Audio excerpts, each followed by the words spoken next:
nossos queridos entrarem no ar. Cristiane, agora conosco também. Paz, Cristiane. Érica Cunha, boa noite para você. Alexandra Silva. Durante a semana, né, já que vamos estar de segunda a sexta veiculando esse vídeo, Dinamar, Patrícia, Yusti, então, Tiana, vamos divulgar, vamos falar com outras pessoas também, para que a gente possa crescer juntos. Juliana França, Lília Santos, cadê os homens dessa igreja? Kelly, cadê os amantes da palavra? Alessandra do Alex, Daniele, Adriana, Sérgio Santos, acho que o primeiro homem da noite entrou aí, vamos lá. E Diogo Carvalho. Gente, Bíblia na mão, caneta, papel e marcador.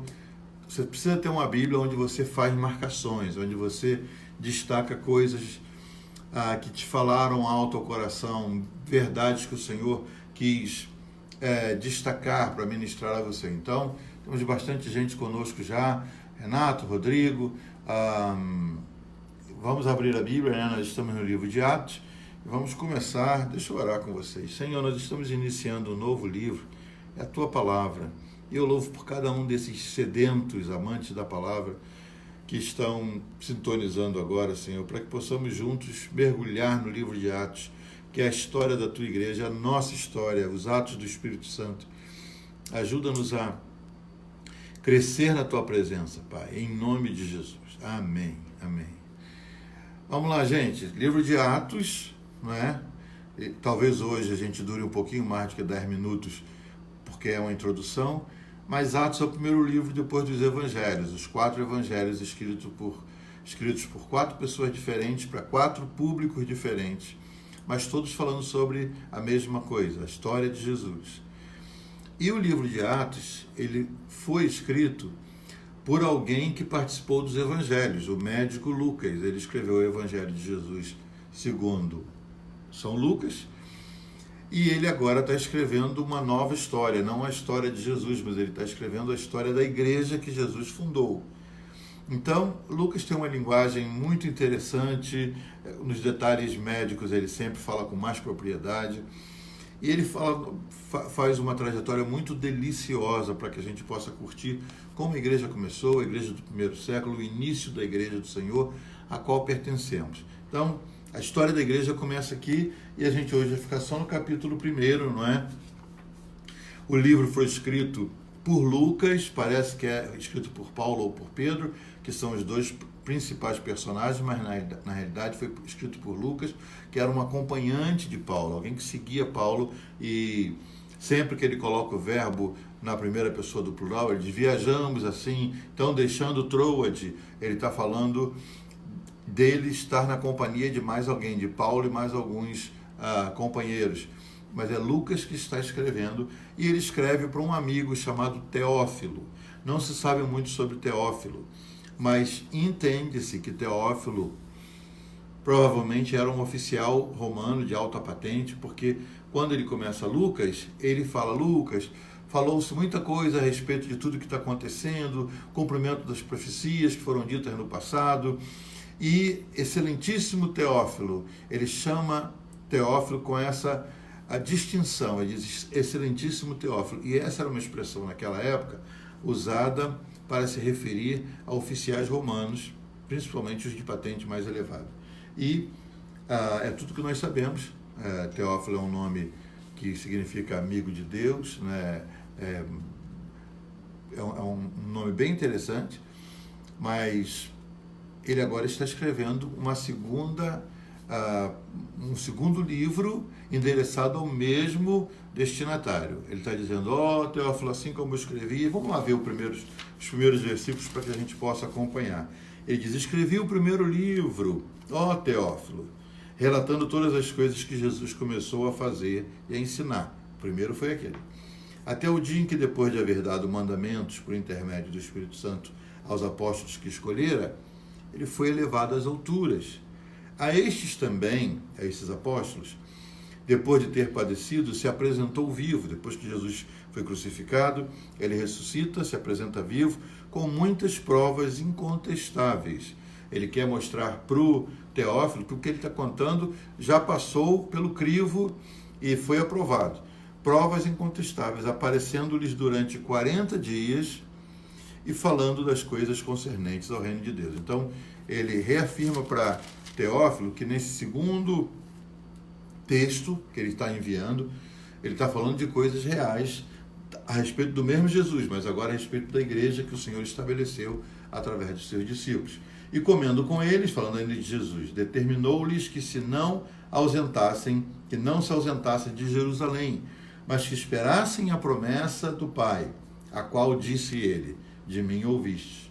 Porque João, na verdade, diz Jesus aqui, batizou com água, mas vós sereis batizados com o Espírito Santo não muito depois desses dias. Se você está armado de um marcador, aqui tem uma primeira frase para você, o primeiro versículo para você destacar.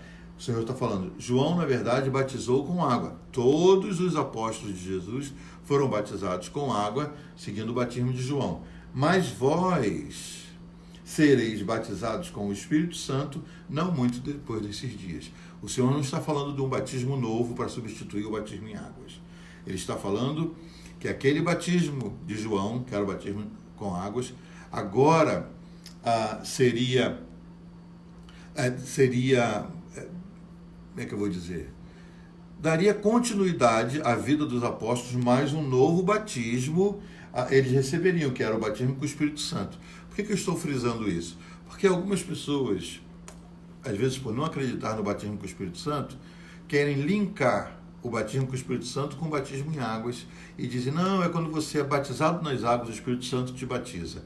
É até poético, é até romântico, é até bonito, mas Jesus está destacando no mesmo versículo que houve o batismo de João e agora, para aqueles que já foram batizados no batismo de João, haverá um novo batismo, e é o batismo com o Espírito Santo, e que vai acontecer ainda, o Senhor está avisando, vai acontecer ainda, que isso é uma promessa do Pai.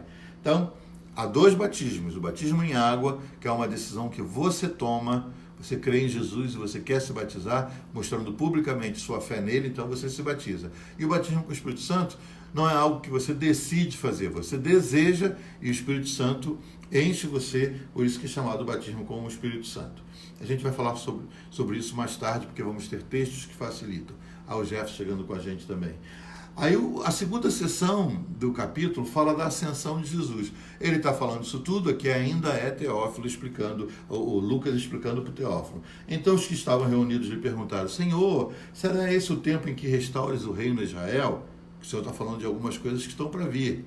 E eles ainda tinham no coração aquela esperança que Jesus ia dominar, tirar o povo de Israel do domínio do Império Romano e fazer uma revolução, porque o Senhor tinha muita gente que vinha atrás dele. E será nessa hora então que o Senhor vai restaurar o reino de Israel?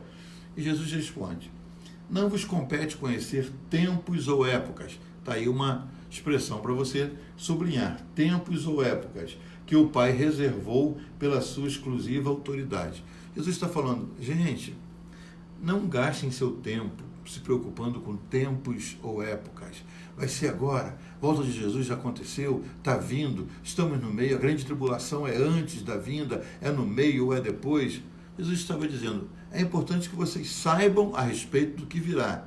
Agora, não se gastem tentando descobrir é agora ou é depois, não vos compete conhecer. Se alguém disser para você que Jesus está vindo na data tal, ele está perdido, ele não sabe, porque ninguém sabe disso. Ninguém de nós sabe disso. Só o Senhor, só os céus sabem. Mas nós não sabemos. Então, tempos ou épocas. Agora estamos vivendo já o tempo do fim. Sim, nós estamos nos tempos do fim. É o começo do fim, pelo menos. Mas não fique estabelecendo tempos ou épocas. Aí Jesus fala do que interessa. Mas recebereis poder. Como? Ao descer sobre vós o Espírito Santo. Jesus está falando para aqueles que já conhecem a Ele, aqueles que já se batizaram, aqueles que conhecem já o batismo de João, vocês vão receber algo novo. Vai descer sobre vós o Espírito Santo. Como é que eu recebo poder? O Espírito Santo vai descer sobre vós. E sereis minhas testemunhas, tanto em Jerusalém, como em toda a Judéia e Samaria e até os confins da terra. Guarde esse texto, 1 e 8. que quando nós chegarmos no capítulo 8, a gente vai poder fazer a correlação entre os dois textos. Jesus aqui está dizendo, vocês vão ser minhas testemunhas, mas vocês não conseguem ser sem o poder do Espírito Santo. A coisa vai pegar. Vocês vão ser escarnecidos, vão ser torturados, vão ser rejeitados. Se vocês não tiverem uma carga extra, vocês não vão suportar. E nós vamos entender mais tarde que a salvação cobre o homem que está nu espiritualmente. Ele nos deu vestes de salvação. E o Espírito Santo nos reveste. É como sair de camisa. Eu estou vestido, mas quando eu saio num dia frio, eu posso me gripar, então eu visto um agasalho. Jesus estava usando algo parecido. Vocês já receberam a salvação através de mim, crendo em mim. Agora vocês precisam de um revestimento, de uma cobertura, para que vocês consigam ser as testemunhas que eu preciso que vocês sejam. E vão ser testemunhas aonde, Senhor? Vamos ser tanto em Jerusalém, como em toda a Judéia e Samaria, até os confins da terra. Ele não disse, olha, Jerusalém vai bombar. Depois, em alguma parte da Judéia, Samaria, quem sabe, e nos confins da terra, quem sabe alguém escapa para lá. Não. Ele usa uma expressão que coloca na mesma proporção. E vocês me serão testemunhas tanto como. Ele diz, tanto em Jerusalém, como em toda a Judéia e Samaria e até os confins da terra. E o livro de Atos, ele começa com o poder de Deus se manifestando na igreja em Jerusalém, depois vai justamente se espalhando pela Judéia toda, chega a Samaria e termina no último capítulo em Roma, que para eles eram os confins da terra. Para aquele povo daquela época, calcula-se que eram 120 milhões de habitantes no planeta, isso há 2000 anos atrás, o fim do mundo era Roma, que era a capital do mundo, era o centro da civilização. Então, o Senhor disse, até lá vocês vão chegar. E aí o Senhor fala sobre isso e avisa para eles que eles vão ser cheios do Espírito Santo, mas eles têm que voltar para Jerusalém.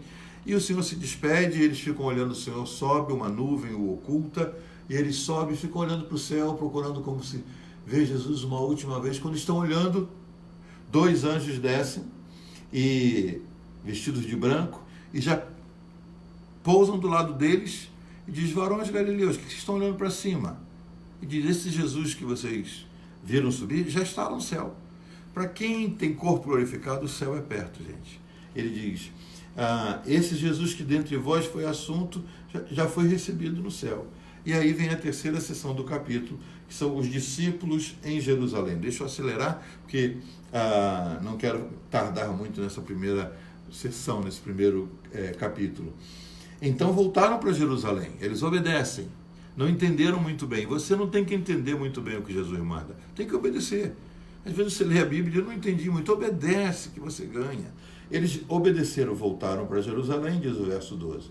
Do monte chamado Olival, que era o Monte das Oliveiras, que dista daquela cidade, que dista de Jerusalém, como a jornada de um sábado.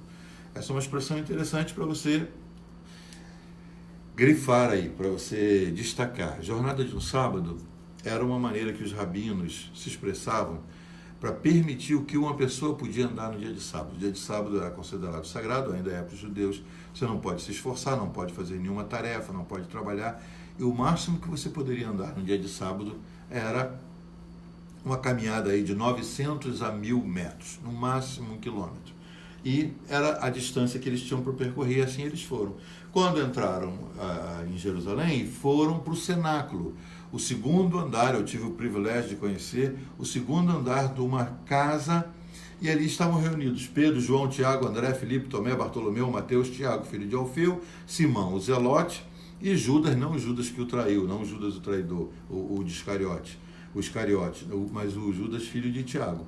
E todos esses perseveraram unânimes em oração, com as mulheres, com Maria, mãe de Jesus, e com os irmãos dele. Ali os irmãos de Jesus já tinham se convencido que ele era o Messias, sua mãe também estava ali, outras mulheres e aqueles discípulos. Era um total de 120 pessoas aproximadamente. E eles ficaram orando. E aí, de repente, aquele Pedro que termina o livro de João, o último livro, antes de Atos, negando a Jesus, intimidado, medroso, pensando em desistir, aquele se destaca tremendamente destemido, e ele se levanta, diz o texto que ele se levanta, e ele propõe àqueles irmãos que se faça a escolha de uma pessoa para substituir o Judas que se foi. E ele diz, ó, a regra é a seguinte, tem que ser alguém que está com Jesus, estava com Jesus, assim como nós, desde o início, desde o batismo de João. Alguém que acompanhou, mas não foi considerado um apóstolo. Jesus não o escolheu. Então vamos escolher. Essa é uma decisão até hoje questionada. Como que o Senhor não exigiu isso, mas Pedro, né, bom sanguíneo, convertido, Pedro se levanta e Pedro vai e diz, vamos fazer isso, gente, vamos escolher alguém. E ele fala, por quê? Porque Judas se foi, era um dos nossos, querido entre nós, mas ele se foi, e aqui ele fala de uma morte diferente daquela que nós lemos nos evangelhos. Os evangelhos dizem assim, e Judas foi enforcar-se. Então todo mundo entende, ele foi se enforcar. Só que, estou sendo lembrado que já foram 15 minutos, vou terminar já. Só que Pedro diz assim no versículo 18, olha, ele adquiriu um campo com o preço da iniquidade, enforcar, é o que se entende. Ele foi colocar a árvore dele, a forca no pescoço dele, e pode ser que esse galho tenha que se quebrado, ou quando ele se pendurou, essa árvore não aguentou, e de alguma maneira ele despenca de onde ele foi para enforcar-se, mas caiu e se arrebentou e suas entranhas se derramaram, seu corpo se abriu, como diz o texto, o discurso de Pedro, ele se rompeu pelo meio. E aí ele diz, agora vamos escolher alguém que tome o seu encargo. E estamos terminando o capítulo quando ele diz, é necessário que seja alguém que acompanhou o Senhor o tempo inteiro. E eles usam um recurso, eles escolhem dois, eles fazem até onde eles podem. Eles escolhem dois, propuseram dois, José chamado Barcador. Eles lançaram sorte, vindo a sorte recair sobre Matias, sendo-lhe então votado o lugar com os 11 apóstolos. A maneira que eles decidiram por Matias, eles foram selecionando até que chegaram a 2, e aí eles usam uma vasilhinha, um vasilhame. Às vezes usavam um pequeno baú e jogavam ali os nomes, jogaram os nomes que provavelmente foram escritos em pedras, e eles disseram, aquele que nós tirarmos vai ser o novo, o escolhido do Senhor para substituir a Judas. E fazem isso, e Matias é escolhido. Logo no capítulo seguinte, que começa amanhã, e é um capítulo sobre a descida do Espírito Santo. Depois que o Espírito Santo desceu, nunca houve decisões tomadas na base do sorteio, na base de lançar sorte. Então você hoje não tem que fazer mais isso. Por quê? Porque você tem Deus vivendo dentro de você. Tem que tomar uma decisão? Simplesmente diga, Espírito Santo, me oriente. Compro ou não compro? Caso ou não caso? Saio ou não saio? Escrevo ou não escrevo? Faço um cheque ou não faço? E o Espírito